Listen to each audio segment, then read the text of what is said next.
Okay, so in this video we'll talk about osteopetrosis. First of all, we need to know that there is another name which is called marble bone disease. We know that in the bone we have osteoblasts and osteoclasts. Osteoblasts are the ones that build the bone, osteoclasts the ones that break down the bone. In osteopetrosis, it's the problem with the osteoclast, a defect in the osteoclast.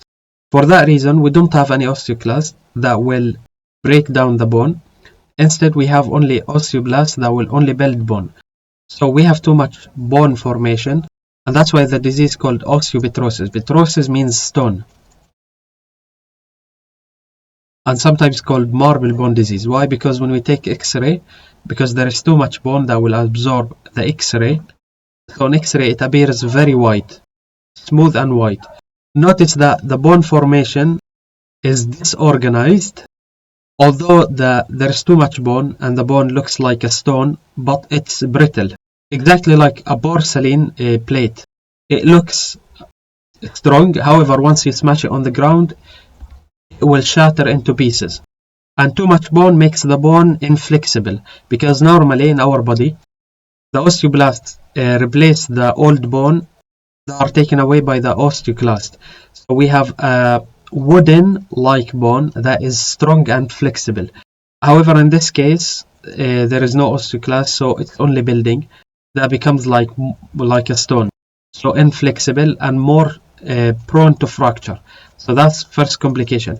The second complication is when there is too much bone formation, it might compress the bone marrow. So the body might suffer blood cell deficiency. So less RBC, so the patient will have anemia.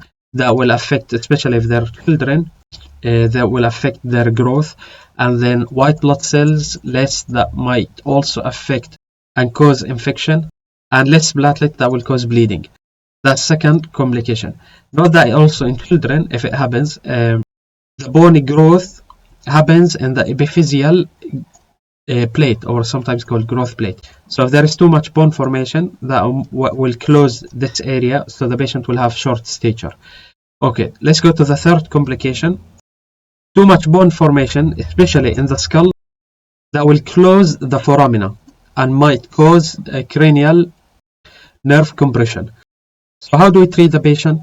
Basically, because the osteoclast is not working, so we try to do stem cell transplant to give them osteoclasts that are normally functioning.